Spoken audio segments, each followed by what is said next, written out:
Friends, ఒక old man చెప్పిన కుర్చీని మడతపెట్టి అనే డైలాగు ఎంత ఫేమస్ అయిందో ఆ కుర్చీని మడతపెట్టి అనే సాంగ్ కూడా అంతే ఫేమస్ అయింది. అదేనండి, మహేష్ బాబు హీరోగా, శ్రీలీల హీరోయిన్ గా త్రివిక్రమ్ డైరెక్షన్ లో వచ్చిన గుంటూరు కారం సినిమా ఈ ఇయర్ సంక్రాంతికి రిలీజ్ అయ్యి డిజాస్టర్ అందుకున్న అందులోని కుర్చీని మడతపెట్టి అనే సాంగ్ విపరీతంగా వైరల్ అయింది. అందులో మహేష్ బాబు గారు అండ్ శ్రీలీల వేసిన స్టెప్పులకి ఫ్యాన్స్ అంతా కూడా ఫిదా అయిపోయారు. పుష్పలోని సాంగ్స్ ఏ రకంగా ఆకట్టుకున్నాయో ఇప్పుడు ఈ సినిమాలోని ఈ ఒక్క సాంగ్ ఆ రకంగా ఆకట్టుకుంది. ఈ సాంగ్ లోని ఆ లిరిక్స్, ఆ స్టెప్స్, ఆ మ్యూజిక్ ఇవన్నీ కూడా సాంగ్స్ వినే ప్రియులని మెస్మరైజ్ చేసి ఇప్పటికి కూడా వాచ్ చేసే రకంగా ప్రతిరోజు యూట్యూబ్ లో ప్లే అవుతుంది ఈ సాంగ్. దీంతో ఇప్పుడు ఈ సినిమా ఒక రికార్డ్ ని క్రియేట్ చేసింది. అదేంటంటే రీసెంట్ గా ఈ సినిమా 200 మిలియన్స్ కి పైగా వ్యూస్ సాధించి రికార్డ్ క్రియేట్ చేసుకుంది. యూట్యూబ్ లో ఆల్ టైమ్ సెకండ్ సాంగ్ గా ఈ సాంగ్ నిలిచింది. ఫస్ట్ ప్లేస్ లో మాత్రం మహేష్ బాబు గారి సాంగే సర్కార్ వారి పాట సినిమాలో కళావతి సాంగ్ ఉంది.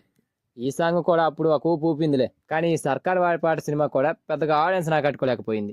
కానీ ఆ సాంగ్ మాత్రం యూట్యూబ్ లో 245 మిలియన్స్ కి పైగా వ్యూస్ తో ఫస్ట్ ప్లేస్ లో ఉంది. సో మహేష్ బాబు గారి సినిమాలు ఫ్లాప్ అయినా అందులోని సాంగ్స్ మాత్రం రికార్డ్ క్రియేట్ చేస్తున్నాయి. ఒక రకంగా చెప్పాలంటే ఇలా కూడా మహేష్ బాబు గారికి ఫ్యాన్ ఫాలోయింగ్ పెరుగుతుంది. సో అదే ఫ్రెండ్స్ మ్యాటర్. ఈ రెండు సాంగ్స్ లో మీకే సాంగ్ బాగా నచ్చిందో ప్లీజ్ కామెంట్. అలాగే వీడియో కనుక నచ్చితే ఖచ్చితంగా లైక్ చేయండి, షేర్ చేయండి అండ్ సబ్స్క్రైబ్ చేసుకొని పక్కనున్న బెల్ ఐకాన్ని క్లిక్ చేసుకొని ఆన్లో పెట్టుకోండి ఫ్రెండ్స్ ప్లీజ్.